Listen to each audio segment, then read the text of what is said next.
안녕하십니까. 오늘은요, 2021학년도 대비 그 9월 달부터 11월 달까지 봤었던 모의고사요. 이미 또 여러분께 나눠드렸던 자료입니다. 3회 모의고사 간략하게 해설해드리고, 그 다음에 정답 안내해드리는 시간 갖도록 하겠습니다. 영상이 조금 길죠? 다른 영상에 비해서요. 조금 지루하시더라도 끝까지 좀 잘 들어주셨으면 감사하겠습니다. 자, 그럼 지금부터 이제 시작할게요.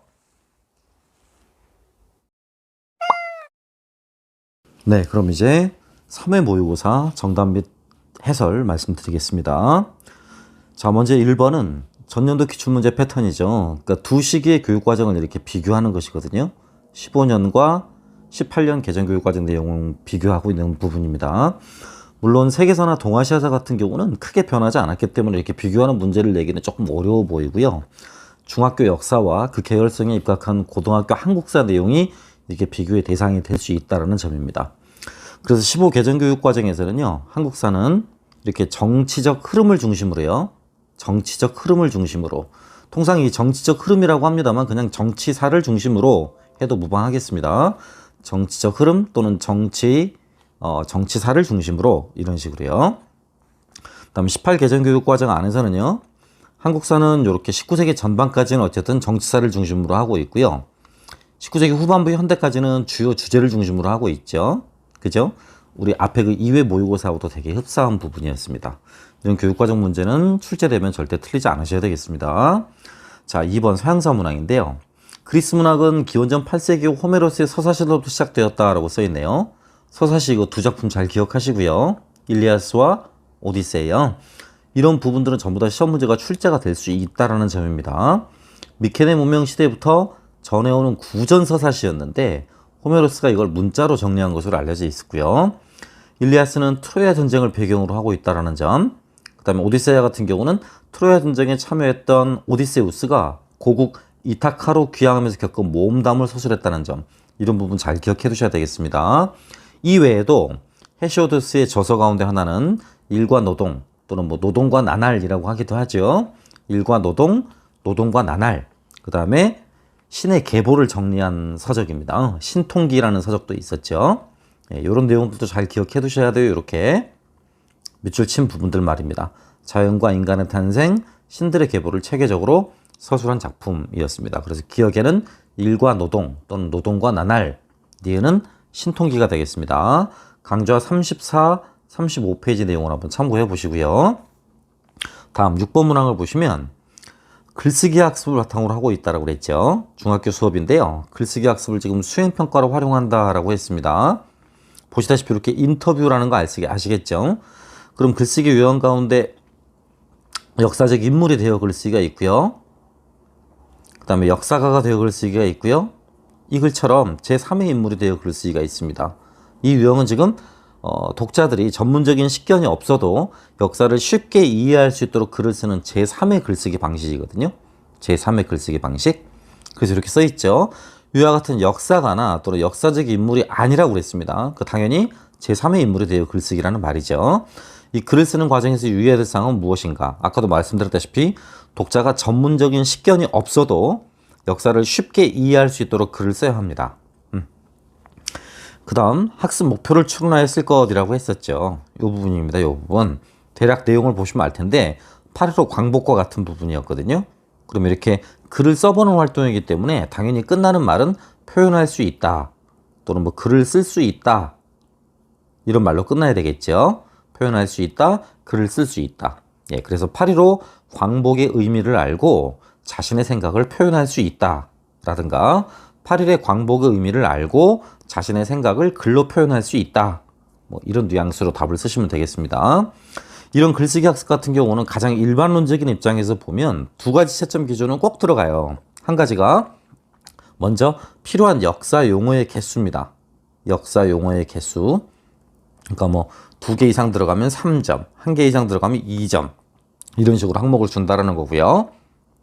또 한 가지는 역사적 사실의 오류 여부입니다. 통상 우리가 역사적 사실의 적합성 또는 부합성이라고 부르는 것이기도 하죠. 이렇게 두 가지 정도가 적용 가능한 수행평가 채점 기준입니다. 물론 이 이외에도 많이 있고요. 중요한 것들로만 위주로 말씀드렸습니다. 역사 용어의 개수를 규정한다, 역사적 사실의 오류 여부 또는 역사적 사실의 적합성 여부, 이런 것들입니다. 내용과 방법 229쪽부터 230쪽, 역사과 평가 이론과 실제라는 책이요. 237부터 8쪽까지 한번 참고해 보시기 바랍니다. 다음 8번 문제입니다. 기독교 내부의 도전과 연관한 서양사 문제입니다. 이런 부분이죠. 그래서 공유에 관련한 문제인데요. 쉬운 내용입니다. 비교적 개론서에도 그대로 나와 있고요. 그러니까 개론서 찾아보시면 금방 아실 수 있는 내용이라 깊이 있게 설명은 안 하겠습니다. 431년에 에페소스 종교회의에서는요. 경교죠, 경교. 네스토리우스파인데요. 네스토리우스파를 이단으로 규정을 했습니다. 이름으로써 단성론 문제가 일단 끝났습니다. 그렇죠? 꼭 기억하실 건 단성론은 인성이냐 신성이냐 어느 한 가지로만, 호단자잖아요. 한 가지 성격으로만 파악을 했다는 것인데요. 먼저 네스토리우스 같은 경우가, 이 기억이 지금 네스토리우스죠? 인성 중심으로만 예수를 파악했다라는 점이고요. 인성 중심으로만. 또 이외의 사람들 같은 경우는 신성을 중심으로, 여기 써 있죠? 시리아와 이집트의 기독교들은 신성만을 인정하려 했다라고 써 있습니다. 그렇죠? 요 이집트의 교파 가운데 하나가 콥틱이라는 교파가 있는데요. 콥틱, 이렇게 씁니다. 콥틱.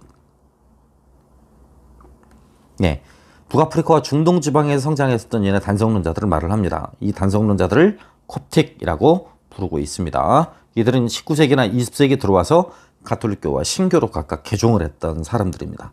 네, 19세기와 20세기에 가톨릭교와 신교로 이렇게 개종을 했습니다. 가톨릭교와 신교로 이렇게 개종을 했습니다.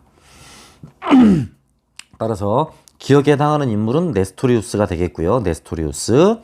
중국에서 이 교파를 지칭했던 건 경교로 지칭을 했습니다. 경교요. 한자로 한중 같은 데 봐도 잘 써 있죠. 경교라고요. 그다음에 에페소스 회의의 종교 사항이죠. 아까 결정 사항이요. 네스토리우스파를 이단으로 규정했고요. 디귿에 해당하는 교파는 위에서 말한 콥틱이 되겠습니다. 이집트의 콥틱과 같은 교파가 대표적인 사례다라고 기억하시면 되겠습니다. 자, 다음 문제 보겠습니다. 9번인데요. 역할극 수행을 위한 대본 준비 과정에 들어가 있습니다. 따라서 실제 역할극 수업을 진행할 것임을 알 수 있겠죠. 배역을 선정하고 대본 작성, 무대 준비를 한다. 이 순서 꼭 기억하셔야 되겠습니다. 아울러서 연극 수업을 시작하고요. 그 다음 네 번째죠. 네 번째, 어떤 활동을 한다라고 쓰라는 거거든요. 여기. 그쵸? 적절한 학습 활동.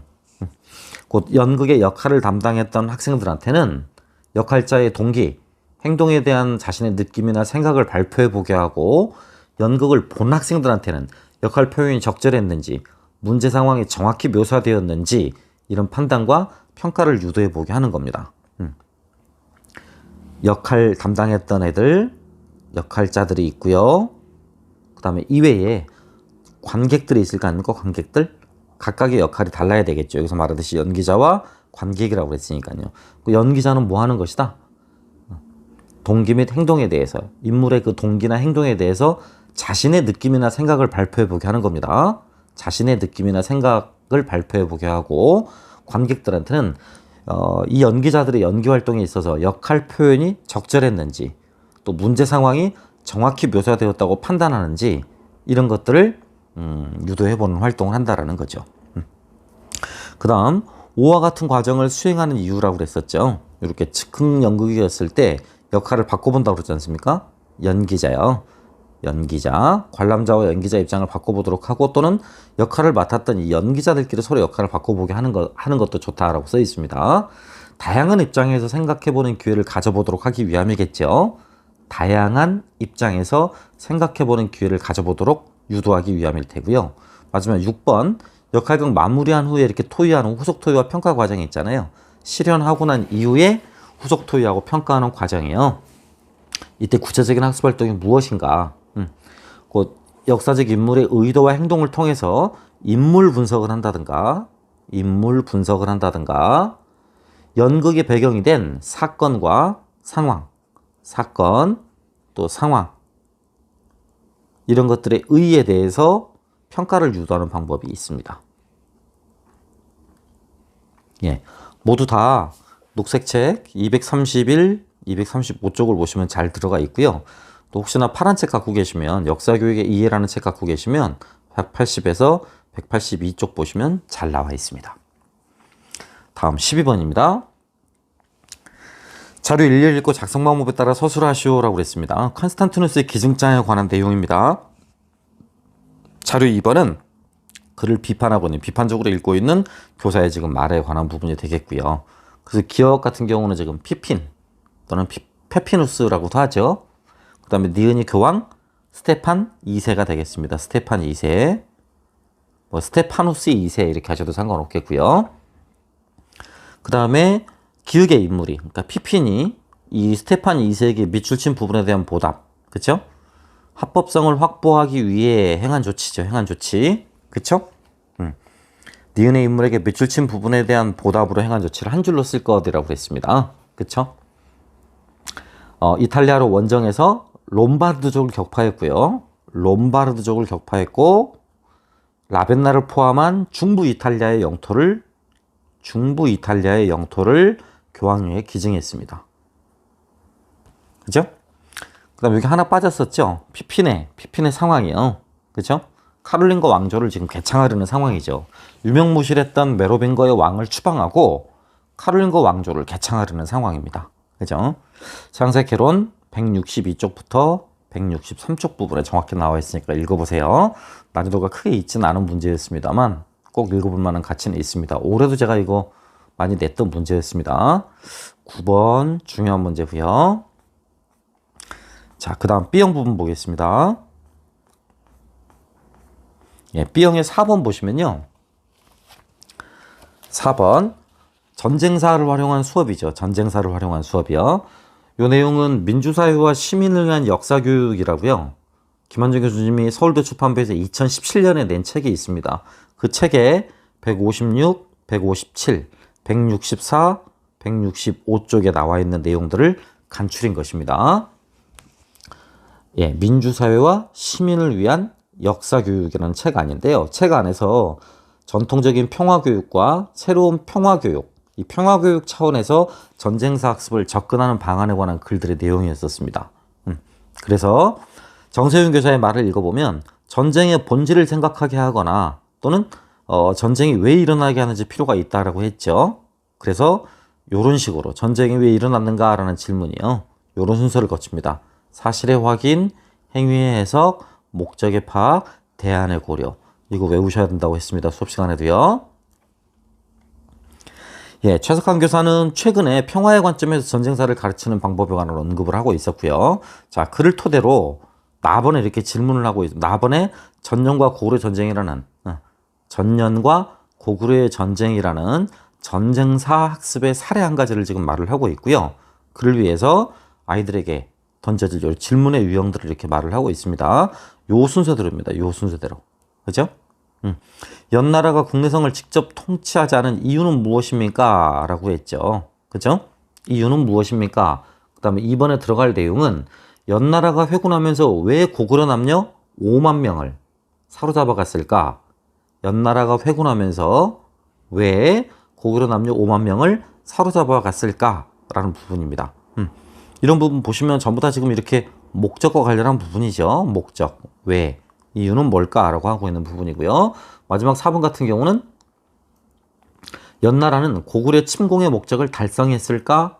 혹은 목적을 달성하는데 전쟁 이외의 수단은 없었을까라는 측면에서 이 대안의 고려와 연관한 부분입니다. 대안의 고려요. 연나라는 고구려 침공의 목적을 달성했을까? 그 목적을 달성하는데 전쟁 이외의 수단은 없었을까? 이런 부분입니다. 요 최석환 교사와 같은 관점에서 전쟁사 수업을 하게 되면요. 실제로 전쟁이 민중의 삶에 미치는 영향만을 고려하다 보니까 민중을 수동적 존재로만 묘사하기 쉽습니다. 다시 한번요. 전쟁이 민중의 삶에 미치는 영향을 고려하다 보니까 민중을 수동적 존재로만 묘사하기 쉽다라는 위험성이 있어요.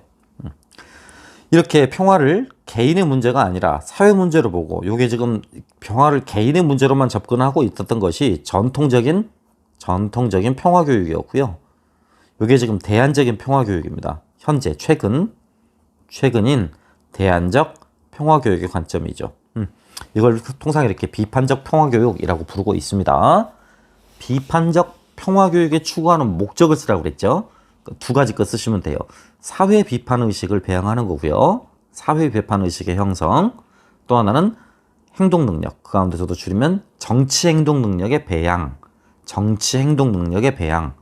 사회 비판 의식의 형성과 정치 행동 능력의 배양을 그 목적으로 하고 있습니다. 이런 것들은 어쩔 수 없네요. 좀 기계적으로 암기하시는 수밖에요. 다음 문제 보시면 서양사 문제입니다.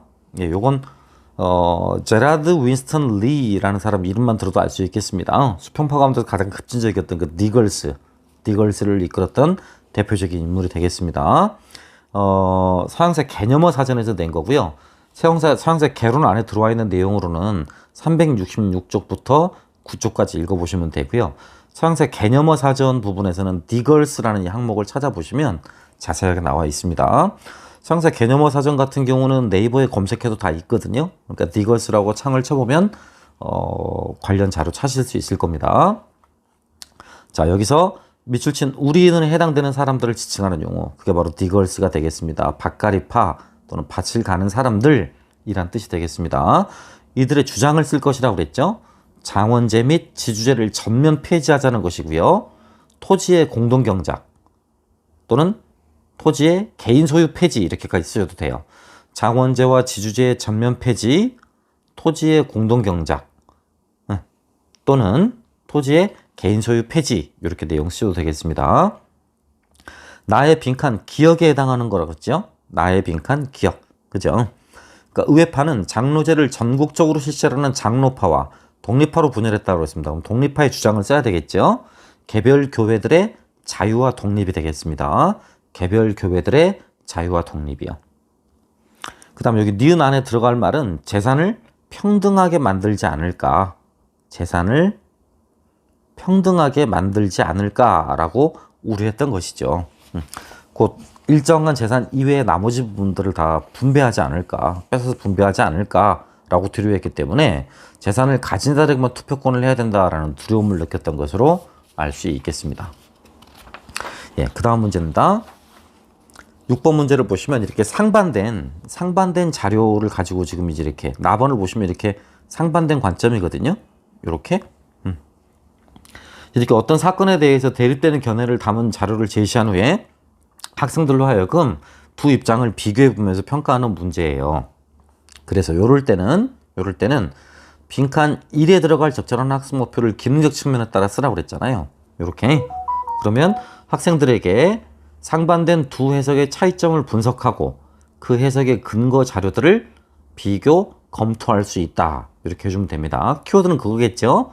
상반된 두 해석의 차이점을 분석하고 그 해석의 근거 자료들을 비교, 검토할 수 있다. 다시 한번요. 정답은 학생들에게 상반된 두 해석의 차이점을 분석하고 그 해석의 근거 자료들을 비교, 검토할 수 있다 라고 쓰시면 되겠습니다. 교사의 역할이요. 교사의 역할, 토론 과정을 관찰해야 되겠고요. 사회자로서 토론 내용을 정리하여 명확하게 구분해 주거나 토론 과정에서 초점의 쟁점에서 빗나가지 않도록 중재해야만 하는 것이죠. 예, 녹색책 나와 있는 내용 그대로입니다. 그 다음 학급 구성원의 조직 방안이라고 그랬죠. 토론식 수업을 위해 조직 방안 두 가지잖아요. 모둠 내에 서로 다른 해석이나 시각을 가진 두 팀이 하나의 사건에 대해서 토론하게 하는 방법이 있죠. 모둠 내에 서로 다른 해석이나 시각을 가진 두 팀이 하나의 사건에 대해 토론하게 하는 방법. 그 다음 또 한 가지는 학급 전체가 두 팀으로 나뉘어 토론에 참여하도록 수업을 조직하는 방법. 학급 전체가 두 팀으로 나뉘어서 토론에 참여하도록 수업을 조직하는 방법. 녹색책 235쪽부터 8쪽까지 읽어보시면 자세히 나와 있습니다. 자, 그 다음 8번입니다. 미국 현대사 문제인데요. 요것도 시험 문제 한번 나올 수 있을 만큼 중요한 부분입니다. 잘 기억해 두셔야 돼요. 먼저 트루먼 시대에 사회보장 혜택이 증대하고 주택 건설에 대한 보조금 지급이 결정되었고 최저임금도 인상되었죠. 그렇죠? 그러니까 이전과 다른 새로운 또 대응 방식이잖아요. 이걸 새로운 대응 방식을 뜻하는 뉴딜과 마찬가지로요. 다만 그 앞에 공평한이란 뜻이 붙은 페어딜 정책이다 라고 부르고 있습니다. 케네디의 뒤를 이어서 지금 승계한 대통령이 존슨이고요. 존슨. 미 대통령 존슨입니다. 존슨. 예, 1963년부터 69년까지 이렇게 재임을 했죠. 여기 쓰여 있죠. 예, 존슨이 마련한 법안은요, 그렇게 두 가지가 있어요. 이것 때문에 중요하다고 한 거예요. Civil Rights Act라고 써서 한 법하고요, Voting Rights Act라고, 그러니까 시민권법과 투표권법이 있는데요. 시민권법은 공직과 기타 직업에서 차별을 폐지하는 법령을 말을 하고요. 공직과 기타 직업에서의 차별을 폐기하는 법령을 말을 하고요. 그 다음은요, 투표권법은요, 모든 흑인에게 투표권을 보장하는 법령입니다. 모든 흑인에게 투표권을 보장하는 법령이요. 예, 사형사 개론 582쪽을 읽어보시길 바라겠습니다. 자, 마지막 문항 11번입니다. 역사교육론 문항에 대해 내용 조직 관한 부분이죠. 여긴 시대중심적 내용 조직이라고 볼 수 있겠고요. 여기는 발전계열법이죠. 아시다시피 이게 횡적 접근이고요. 요게 정적 접근이죠. 따라서 기억, 니은에 해당하는 말은 기억이 횡적, 니은이 정적 접근을 강조하고 있습니다. 라는 부분입니다. 자료일의 빈칸에 해당하는 말, 이 방법은 이런 한계점이 있지요 라고 써있죠. 그죠? 자료 1의 빈칸에 해당하는 말, 이 부분. 자료 3은 선택한 주제와 관련한 사실의 시대적 변천 양상을 파악할 수 있는 정적 관점을 강조하고 있는데, 이 방법은 이런 한계점이 있습니다 라고 쓰여 있습니다. 그죠? 무슨 방법의 한계점? 예, 발전계열법의 한계점을 쓰라고 하는 것이고요. 자료 2번과 같은 사례, 예, 그죠? 시대사적인 부분이요. 이런 부분 장단점을 한 가지 쓰라고 그랬네요. 먼저 이 부분, 발전계열법, 그쵸? 발전계열법이 지니고 있는 한계점입니다. 한계점. 정적인 변화와 발전 과정을 파악하는데 어느 정도 어려움이 있고, 역사적으로 중요하지만 선택한 주제와 관련이 없는 사건이나 사실들에 대해 소홀할 수 있습니다. 예, 그래서 정답은